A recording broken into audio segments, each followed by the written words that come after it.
എല്ലാ കൂട്ടുകാർക്കും നല്ലൊരു ദിവസം ആശംസിച്ചാണ് മാമ്പഴത്തിന്റെ പുതിയ വീഡിയോയിലേക്ക് സ്വാഗതം. നമുക്ക് നേരെ സേതുവിന്റെ പല്ലവിയുടെ ഇന്നത്തെ നല്ലൊരു വിശേഷം കണ്ടാലോ. അങ്ങനെ ഇന്നത്തെ വിശേഷത്തില് ശ്രീഹരിയോട് വളരെ ക്രൂരമായിട്ട് സ്വാതിയും ഋതുവും ചെയ്ത് സംസാരിച്ചുകൊണ്ടിരിക്കുക. എത്രയും പെട്ടെന്ന് നീ ഇവിടുന്ന് പോണം, അല്ല നിന്റെ ഇവിടെ കർണം അടിച്ചു പൊട്ടിക്കും, നിന്നെ ഇവിടുന്ന് ഇറക്കി വിടുമെന്നൊക്കെ പറയാണ്. ഇത് ബേബിച്ചേച്ചി കേട്ടു. ബേബിച്ചേച്ചിക്ക് മനസ്സിലായി ഇത് ശ്രീഹരി അല്ല ഇവരോട് ചൂടാന്ന്. ശ്രീഹരിനെ ഇവിടെ നിന്ന് ഇറക്കി വിടാൻ നോക്കുന്ന. ദൈവമേ, ഇത് അപകടമാണ്. പെട്ടെന്ന് ബേബിച്ചേച്ചി അങ്ങോട്ട് ഓടി ചെല്ലുവാണ്. അപ്പൊ സേതു അങ്ങോട്ട് വന്നു. എന്താണ് പ്രശ്നം, എന്താന്ന് ചോദിക്കുക. ഏയ്, ഇവരെന്നോട് വന്ന് ഇവിടുന്ന് പോയിക്കോളാൻ പറയാന്ന് പറയണ. ഓ, അതാണ് കാര്യം. അതെ, സാക്ഷാൽ മാധവമേനൻ വന്ന് പറഞ്ഞാൽ പോലും ഇപ്പൊ ഇവിടുന്ന് പോകാനായിട്ട് ഒരു വകുപ്പില്ല. കാരണം എന്താണെന്നറിയോ, അങ്ങയുടെ കർമ്മങ്ങൾ ചെയ്യാനാണ് ഞങ്ങൾ ഇങ്ങോട്ട് വന്നിരിക്കുന്നത്. പിന്നെ ശ്രീഹരിനെ ഇവിടെ നിന്ന് ഇറക്കി വിടാന്ന് വിചാരിക്കുകയോ വേണ്ട. ശ്രീഹരി പോയിട്ടുണ്ടെങ്കിലേ ആ കൂടെ തന്നെ ഞാന് ഇവനോടൊപ്പം അങ്ങോട്ട് ഇറങ്ങൂന്ന് പറയാം. ഇത് കേട്ട ബേബിച്ചേച്ചിക്ക് മനസ്സിലായി സംഗതി കൊളാവുന്നുള്ള. ബേബിച്ചേച്ചി പെട്ടെന്ന് ഋതുവിന്റെ കയ്യെ പിടിച്ചു പറഞ്ഞു, മോളെ ഇങ്ങോട്ട് വന്നേ. എന്താ എന്താ ബേബിച്ചേച്ചി നോക്കണം. അതെ, ഇപ്പൊ ഒരു പ്രശ്നം ഉണ്ടാക്കണ്ട, അച്ഛന്റെ കർമ്മങ്ങളൊക്കെ നടക്കണ്ടേ, നിങ്ങൾ ഇങ്ങോട്ട് വന്നേ, ഞാൻ പറയാന്ന് പറഞ്ഞിട്ട് ഋതുവിനെയും സ്വാധീനം കൂട്ടിക്കൊണ്ട് ഇങ്ങോട്ട് പോവാണ്.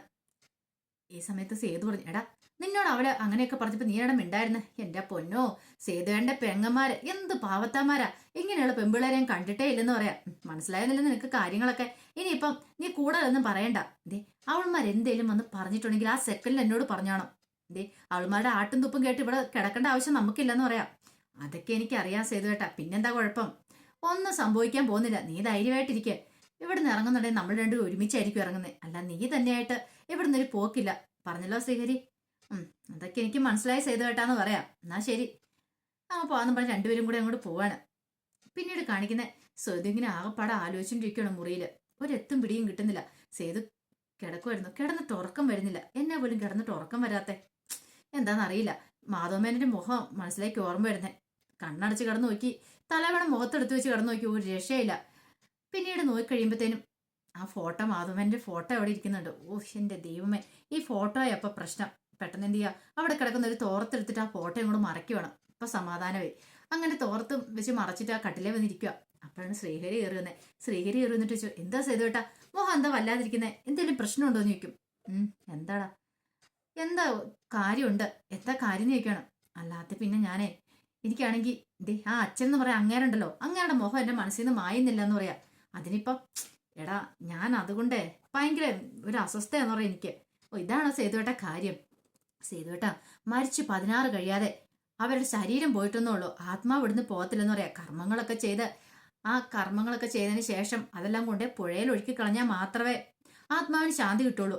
അതുവരെ നമ്മുടെ ഇഷ്ടപ്പെട്ടവരുടെ കൂടെ ആയിരിക്കും അവർ വരുന്നതെന്ന് പറയാം. ഇതിൽ നിന്ന് പൊക്കേടാ അവിടുന്ന്. സേതുവേട്ടൻ ഇപ്പൊ ഇനി പോകാൻ പറഞ്ഞാൽ പോലും സേതുവേണ്ട അച്ഛൻ പോകും തോന്നില്ല. സേതുവേണ്ട അച്ഛനെ ഏറ്റവും ഇഷ്ടമുള്ള ആരെയാണെന്നറിയോ, സേതുവേണ്ണയാ. അതുകൊണ്ട് സേതുവേണ്ട അടുത്തേക്ക് വരുന്നതെന്ന് പറയാം. ഈ സമയം ആ തോർത്ത് അങ്ങോട്ട് പെട്ടെന്ന് താഴേക്ക് ചാടുവാണ്. ആ ഫോട്ടോ മറച്ചിട്ടിരുന്നേ. ഇതിവിടെ കേട്ട് സേതുവിന് ഭയങ്കര ടെൻഷൻ. ദൈവമേ, നീ പറ സത്യമാണോടാ. സത്യമാ. അങ്ങനെയാണെങ്കിൽ എന്റെ അടുത്ത് വരാൻ ചാൻസ് ഇല്ല അങ്ങേര്. അങ്ങേരുടെ രണ്ടാം ഭാര്യ ഉണ്ടല്ലോ, അവരുടെ മക്കളുടെ അടുത്തായിരിക്കും. അല്ല സേതുവേട്ടാ, സേതുവേണ്ണ ഉദ്ദേശിച്ച പോലെയൊന്നും അല്ല കാര്യങ്ങള്. എന്നാൽ ചിലപ്പോ അന്ന് ഇവിടെയും കാണത്തില്ലടാ. അങ്ങനെ ഒരു ഫ്രോഡായിരുന്നു എനിക്ക് തോന്നുന്നത്. അങ്ങേർക്ക് വേറെ വഴിവിട്ട പല ബന്ധങ്ങളും ഉണ്ടായിരുന്നു. അവിടെ ആരുടെയും വീട്ടിൽ കാണുമായിരിക്കും എന്ന് പറയാം. സേതുവേട്ടൻ വെറുതെ കള്ളത്തരൊന്നും പറയണ്ട. സേതുവേട്ടന്റെ മനസ്സെന്താന്ന് എനിക്ക് അറിയാൻ കഴിയുന്നുണ്ട്. സേതുവേട്ടൻ ഇനിയിപ്പോ എന്തൊക്കെ പറഞ്ഞു പറഞ്ഞാലും സേതുവേട്ടന്റെ അച്ഛൻ സേതുവേട്ടനെ വിട്ടു പോകാൻ പോകുന്നില്ല. അതുകൊണ്ട് സേതുവേട്ടനൊന്ന് സൂക്ഷിക്കുന്നല്ലാന്ന് പറയാം. സേതുവിന് ആ ടെൻഷനായി. നീ പറയാൻ സത്യമാണോടാ. സത്യമാ. ഓർക്കുന്നില്ലേ, നമ്മൾ നേരത്തെ മുമ്പൊരു സ്ഥലത്ത് ഇങ്ങനെ അടിയന്തര കർമ്മങ്ങൾ ചെയ്യാനായിട്ട് പന്തലിടാൻ പോയി കഴിഞ്ഞപ്പോ അവിടുത്തെ കർമ്മി പറഞ്ഞ കാര്യങ്ങളൊക്കെ ശരിയാ, അത് ശരിയായിട്ടുള്ള കാര്യമാ. അതാ ഞാൻ പറഞ്ഞെന്ന് പറയാം. എടാ നീ വന്നേ. എങ്ങോട്ട് വരാനും പറഞ്ഞ് നമ്മൾ കൂട്ടിക്കൊണ്ട് പോവാണ്.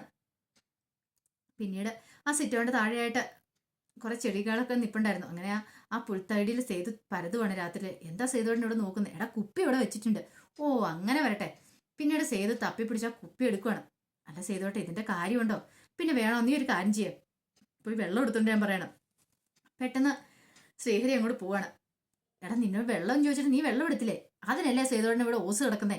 ഞാനോ ഓസിന് ടാപ്പ് അങ്ങോട്ട് ഓണാക്കിയിട്ടുണ്ടെന്ന് പറയാം. ആ ഓസെടുത്ത് ആ ഗ്ലാസ്സിനകത്തേക്ക് വെച്ചു. ഇനി ഒഴിച്ചു കുടിച്ചു. പക്ഷെ ഇതൊരു ശീലമാക്കണ്ട, പറഞ്ഞു കേട്ടല്ലോ. സേതുവേട്ടൻ ഇത് ചെയ്യുന്നത് ശരിയല്ല എന്ന് പറയണേ. പിന്നെ ഞാൻ എന്ത് ചെയ്യണമെന്നാ പറയണേ. സേതുവേട്ടാ, അത് ശരിയല്ല എന്ന് പറയണേ. ദേ ഒരു കാര്യം പറഞ്ഞേക്കാം, കൂടുതൽ നീ എന്നെ നോക്കാൻ വരണ്ട. എടാ 16 കഴിയുന്നോടം വരെ എനിക്ക് ഇവിടെ എങ്ങനെയല്ലോ ഒന്ന് കിടന്നുറങ്ങണമെങ്കിൽ ഈ മദ്യത്തിന് സഹായം ഉണ്ടല്ലോ മതിയാകൂടെന്ന് പറയാം. ശരിയെന്ന് പറയാണ്. പിന്നീട് കാണിക്കുന്ന പല്ലവിയുടെ അച്ഛനും പാറും കൂടെ ക്ഷേത്രത്തിലേക്ക് പോകണം. ക്ഷേത്രത്തിൽ പോയി തൊഴുത് പ്രാർത്ഥിച്ചിട്ട് ഇറങ്ങി വരുന്ന സമയത്താണ് രാജലക്ഷ്മി അങ്ങോട്ട് വരുന്നത്. രാജലക്ഷ്മി പല്ലവിനെ കണ്ടതേ പറഞ്ഞു, അതെ അവിടെ നിന്ന് എനിക്ക് നിങ്ങളോട് കുറച്ച് കാര്യങ്ങൾ സംസാരിക്കാനുണ്ടെന്ന് പറയാം. ഇത് കേട്ടതും പല്ലവി പറഞ്ഞു, എനിക്ക് നിങ്ങളോട് സംസാരിക്കാൻ താല്പര്യമില്ലെന്ന് പറയാം. ഓഹോ അങ്ങനെയാണോ, എനിക്കറിയാൻ താല്പര്യം ഇല്ലായിരിക്കുമെന്ന്. നിനക്ക് എന്നെ എൻ്റെ മകനെ വേണ്ടല്ലോ, ആ 12 മണിക്കാരനെ മതിയല്ലോ, അവന്റെ പറയാനുള്ളൂ എന്ന് പറയാം. ഇത് കേട്ടതും പല്ലവിക്ക് ദേഷ്യം വന്നേ, അനാവശ്യം പറയരുത് കേട്ടോ എന്ന് പറയാണ്. അനാവശ്യമോ, കാണിക്കുന്നതിനൊന്നും കുഴപ്പമില്ലല്ലേ എന്ന് ചോദിക്കുകയാണ്. പെട്ടെന്ന് മധു വന്നിട്ട് പറഞ്ഞു, ദേ എൻ്റെ മോളെക്കുറിച്ച് അനാവശ്യം പറഞ്ഞാണ്ടല്ലോ, പറഞ്ഞാൽ നിങ്ങൾ എന്ത് ചെയ്യൂടോ?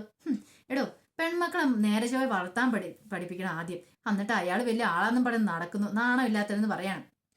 പാറു പറഞ്ഞു, എൻ്റെ അച്ഛനെ പറഞ്ഞ അനാവശ്യം പറയലെന്ന് പറയാം. ഓ, നീയും അവിടുത്തെ ഒരു വിത്ത് തന്നെയാണല്ലോ, അതുകൊണ്ടാണല്ലോ ഇങ്ങനെ കിടന്ന് കുരയ്ക്കുന്നേ.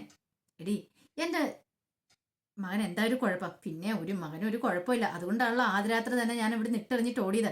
നിങ്ങൾ എന്നോട് പറയുന്നതിന് പകരം നിങ്ങൾ നിങ്ങളുടെ മോനോട് പോയി പറയാൻ നോക്ക്, അവനെ നന്നാക്കാൻ നോക്ക്, എന്നിട്ട് എന്നോട് വന്ന് കിടന്ന് കുരയ്ക്കാൻ പറയണം. അനാവശ്യം പറഞ്ഞാണ്ടല്ലോ നിന്നെ കാണിച്ചു തരുമെന്ന് പറയാണ്. ഇത് കേട്ടതും പല്ലവി പറഞ്ഞു, വെറുതെ ഇവിടെ കിടന്ന് അഭ്യാസം കാണിക്കണ്ട, പോകാൻ നോക്കാൻ പറയാം. ഈ സമയം പറഞ്ഞു, എനിക്കറിയാടി, നിനക്ക് അവൻ്റെ കൂടെ പോയി പൊറുതി വെക്കാനായിട്ടല്ല നീ എന്നോട് കിടന്ന് ചൂടാവുന്നേ. മധുവിന് ദേഷ്യം വന്നു. മധു അങ്ങോട്ട് വന്നിട്ട് പറഞ്ഞു, ഇനി ഒരക്ഷരം മിണ്ടിപ്പോഴുണ്ടല്ലോ, വാ മക്കളെ എന്നും പറഞ്ഞുകൊണ്ട് അവരെ വിളിച്ചുകൊണ്ട് അങ്ങോട്ട് പോവാണ്. ഈ സമയം രാജലക്ഷ്മി അവിടെ നിന്നിട്ട് വിളിച്ചു പറഞ്ഞു, അതെ അവിടെ നിന്നേ. പല്ലവി നിന്നു. പെട്ടെന്ന് നീ എന്താ വിചാരിച്ചോണ്ടിരുന്നേ? നിന്റെ പുറകെ എൻ്റെ മകൻ വരുമെന്ന് വെറുതെ തോന്നാടി. ഇടി, ആ 12 മണിക്കാരൻ്റെ കൂടെ പോകാൻ നിനക്ക് നാണമില്ലേടി? അല്ലെങ്കിൽ നീ നിന്റെ കുടുംബക്കാർ ഇങ്ങനെയൊക്കെ ചെയ്യുള്ളൂ, അതാണല്ലോ നിന്റെയൊക്കെ തറവാടുത്തെന്ന് പറയാണ്. ഇത് കേട്ടതും തിരിഞ്ഞങ്ങോട്ട് വന്നു പല്ലവി. രാജലക്ഷ്മിയുടെ മുഖത്ത് നോക്കിയിട്ട് പറഞ്ഞു, ഇനി ഒരു അക്ഷരം വേണ്ടി പറഞ്ഞ് ഞങ്ങളുടെ കർണം അടിച്ച് പൊട്ടിക്കും, കൈ അങ്ങ് ഓങ്ങുവാണ്. പറഞ്ഞു കേട്ടല്ലോ, സഹിക്കുന്നതിന് ക്ഷമിക്കുന്നതിന് ഒരു പരിധി ഉണ്ടെന്ന് പറയാണ്. ഒരു നിമിഷം രാജലക്ഷ്മി ഞെട്ടിപ്പോയി. കാരണം അടിക്കുമെന്ന് പറഞ്ഞ ചിലർ അടിക്കുമെന്ന് തോന്നി, കാരണം അത്രയ്ക്ക് ദേഷ്യത്തിലാണ് പല്ലവി നിൽക്കുന്നത്. പിന്നീട് പല്ലവി പാറുവിനെയും കൂട്ടിക്കൊണ്ട് അങ്ങോട്ട് പോവാണ്. അതിനുശേഷമാണെങ്കിൽ ഫുഡ് കഴിച്ചുകൊണ്ടിരിക്കുകയാണ് സേതു ശ്രീഹരിയും കൂടെ. അപ്പൊ ബേബി ചേച്ചി ഫുഡ് വിളമ്പി കൊടുത്തോണ്ടിരിക്കുക. സേതു പറഞ്ഞു, സൂപ്പർ ആയിട്ടുണ്ട് കേട്ടോ. ശ്രീഹരിയും പറഞ്ഞു, ശരിയാ, ഞാൻ ഇതിന് മുമ്പ് ഇത്ര ടേസ്റ്റിനോട് കൂടി ഇത് കഴിച്ചിട്ടില്ല എന്ന് പറയാണ്. എന്താണ് കൈപ്പുണ്യം കൊള്ളാന്ന് പറയാം. സേതു പറഞ്ഞു, ശരിയാ, നല്ല കൈപ്പുണ്യ. അതെ, നമ്മുടെ പഞ്ചായത്തിൽ മാത്രമല്ല നമ്മുടെ ജില്ലയിലും നമ്മുടെ സ്റ്റേറ്റിലും എന്തിനേറെ പറഞ്ഞു ഇന്ത്യയെ പോലെ ഇത്ര നല്ല കൈപ്പുണ്യമുള്ള ഒരു ഫുഡ് ഉണ്ടാകത്തില്ലെന്ന് പറയാം. അതെ, ആ കറി ഉണ്ടല്ലോ, ഈ സ്റ്റൂ എന്ന് പറയുന്ന നമ്മൾ ഇഷ്ടംപോലെ കൂട്ടിയിട്ടുണ്ട്, പക്ഷേങ്കിൽ ഈ കറി സൂപ്പറാ. ഈ പാലപ്പത്തിന്റെ കൂടെയുള്ള ആ സ്റ്റൂ എന്ന് പറഞ്ഞിട്ടുണ്ടെങ്കിൽ ചേച്ചിയുടെ കൈപ്പുണ്യം ഒരു 1.5 കൈപ്പുണ്യം തന്നെയെന്ന് പറയാം. ചേച്ചി ഒരു കാര്യം കുറച്ച് കറിയും കൂടെ എടുത്തോണ്ട് ഞാൻ പറയണം. പെട്ടെന്ന് പറഞ്ഞ, അല്ല അത് പിന്നെ ഞാൻ എന്ത് പറ്റി ചേച്ചി, കറി ഇല്ലേന്ന് ചോദിക്കണം. അല്ല കറിയുണ്ട്, പിന്നെന്താ കുഴപ്പം? അല്ല അല്ല മോനെ, അത് പിന്നെ ഈ കറി ഉണ്ടാക്കിയത് ഞാനല്ല, അത് പൂർണിമ എന്ന് പറയണം. ഇത് കേട്ടത് സേതുവിന് എന്തോ പോലെ സേതു ഇവിടുന്ന് കയ്യിലിരുന്ന അപ്പം കൂടെ ആ താഴേക്ക് പാത്രത്തിനകത്തേക്ക് വെക്കുവാണ്. അപ്പോഴാണ് പൂർണിമ അങ്ങോട്ട് ഇറങ്ങി വരുന്നത്. പൂർണിമ കേട്ടായിരുന്നു സേതു പറയുന്ന കാര്യങ്ങളെല്ലാം. പെട്ടെന്ന് ആ കഴിപ്പ് നിർത്തിയതും പൂർണിമ ശ്രദ്ധിച്ചു. സേതു പെട്ടെന്ന് ചാടി ഇരുന്നിട്ട്, എന്താ മോനെ കഴിക്കുന്നില്ലേന്ന് ചോദിക്കുക. എന്തോ കറിക്കാണെങ്കിൽ ഒരു രുചിയില്ലെന്ന് പറയാം, എനിക്ക് മതിയെന്ന് പറഞ്ഞുകൊണ്ട് എഴുന്നേറ്റ് പോവാണ്. ഈ സമയത്ത് ശ്രീഹരി ഒടിച്ച്, മോന് കറി എടുക്കട്ടെ? വേണ്ട, എനിക്ക് ചമ്മന്തി മതി എന്ന് പറയണം. കാരണം സേതു അങ്ങനെ പറഞ്ഞാൽ പിന്നെ ഇനിയിപ്പോൾ അത് കഴിക്കാൻ പറ്റില്ലല്ലോ ശ്രീഹരിക്ക്. അങ്ങനെ കൈ കഴിയും കൂടെ വന്നപ്പോൾ പൂർണ്ണിമയ്ക്ക് വല്ലാത്ത വിഷമമായിപ്പോയി. പൂർണ്ണിമ ഇങ്ങനെ നോക്കി നിൽക്കുകയാണ്. അപ്പോഴാണ് അങ്ങോട്ട് ഋതുവിന്റെ വരവ്. അപ്പൊ ഇതിനു മുമ്പ് പ്രതാപൻ ഋതുവിനെ വിളിച്ചിട്ടുണ്ടായിരുന്നു. ഋതുവിനെ വിളിച്ചിട്ട് കുറച്ച് കാര്യങ്ങളൊക്കെ ചോദിച്ചിട്ടുണ്ടായിരുന്നു. അത് ഞാൻ പറഞ്ഞ പോലെയൊക്കെ ചെയ്തിട്ടുണ്ടോന്ന്. എല്ലാം ചെയ്തിട്ടുണ്ട് അങ്കളെ, ഒരു കുഴപ്പമില്ലെന്ന് പറയാം. എന്നാ ശരി, ധൈര്യമായിട്ടിരുന്നു. ഇനി അവനെ നമുക്ക് എത്രയും പെട്ടെന്ന് ഇവിടുന്ന് ഓടിക്കാന്ന്. കാരണം ഋതുവും പ്രതാപനും കൂടി വലിയ പ്ലാനൊക്കെ നടത്തിയിട്ടുണ്ടായിരുന്നു. കാരണം സേതുവിനെ ശ്രീഹരിനെ ഇവിടുന്ന് ഓടിക്കാൻ വേണ്ടിയിട്ട്, പൊന്നിമടത്തിന്ന് ഓടിക്കാൻ വേണ്ടിയിട്ടുള്ള പ്ലാനുകളും പദ്ധതികളും.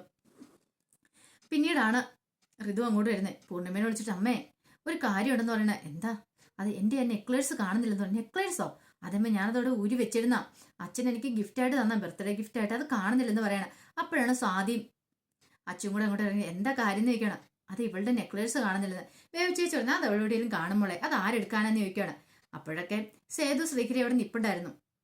അത് കാണാതെ പോയാലും എനിക്ക് വിഷമില്ല, പക്ഷെ അച്ഛൻ ബർത്ത്ഡേ ഗിഫ്റ്റ് തന്നാളാന്ന് ഓർത്തിട്ടൊരു സങ്കടം മാത്രമേ ഉള്ളൂ. വേവിച്ചേച്ചി പറഞ്ഞു, മോളൊന്ന് പോയി നോക്കാൻ പറയണം.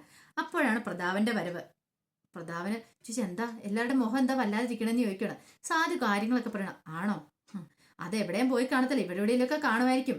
ഇല്ലെന്ന് ഇവിടെ ഒരിടത്തും ഇല്ലെന്ന് പറയണം. അതിങ്ങനെ നാട്ടിലുള്ള ആൾക്കാർ മൊത്തം ഉണ്ടല്ലോ, പഞ്ചായത്ത് മൊത്തം ഉണ്ടല്ലോ ഇവിടെ. പിന്നെ പറഞ്ഞിട്ട് കാര്യമില്ല, പൈസയ്ക്ക് ആവശ്യമുള്ളവരൊക്കെ കാണും, അവരൊക്കെ അടിച്ചു മാറ്റിയതായിരിക്കും എന്ന് പറയാം. സേതു നീ കുത്തുകൊണ്ടു. സേതു പറഞ്ഞു, എനിക്ക് മനസ്സിലായി, ഞങ്ങളെ ഉദ്ദേശിച്ച് പറഞ്ഞാന്ന്. അതെ, മറ്റുള്ളവരുടെ സാധനം മോഷ്ടിച്ച തിന്നേണ്ട കാര്യം ഞങ്ങൾക്കില്ല കേട്ടല്ലോ. നല്ല അന്തസ്സായിട്ട് ജോലി എടുത്താൽ ഞങ്ങൾ ജീവിക്കണമെന്ന് പറയാം. പ്രതാപൻ പറഞ്ഞു, പിന്നെ ആണോന്നോ? എടാ നീയൊക്കെ ഇതെല്ലാം ഇതിലപ്പുറം ചെയ്യുന്ന എനിക്ക് അറിയാന്ന് പറയാം. ഇത് കേട്ട ശ്രീഹരി പറഞ്ഞു, അങ്ങനെയൊക്കെ ചെയ്യുന്ന നിങ്ങളായിരിക്കും, മറ്റുള്ളവരുടെ സാധനത്ത് കൈയിട്ട് വരേണ്ട ആവശ്യം ഞങ്ങൾക്കില്ലാന്ന് പറയാം.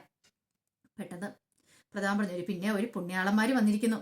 ഈ സമയം ബേബി ചേച്ചി പറഞ്ഞേ ഇവരങ്ങനെയൊന്നും ചെയ്യില്ല എന്ന് പറയണം. അത് ചേച്ചിക്ക് എങ്ങനെ അറിയാൻ പറ്റുമെന്ന് ചോദിക്കണം. ഇതേ യുവമാരുണ്ടല്ലോ കള്ളന്മാരാ, മുഖം കണ്ടാ അറിയത്തില്ലേ, ഒറ്റ എണ്ണങ്ങ് വെച്ചു കൊടുത്താലും പറഞ്ഞ് പ്രതാപൻ അങ്ങ് കൈ ഓങ്ങുവാണ്. പെട്ടെന്ന് പൂർണ്ണിമ പറഞ്ഞു ഇതേ പ്രതാപ വേണ്ട കേട്ടോ എന്ന് ചേച്ചി, ഞാൻ വേണ്ടെന്നല്ല നിന്നോട് പറഞ്ഞെന്ന് ചോദിക്കുക.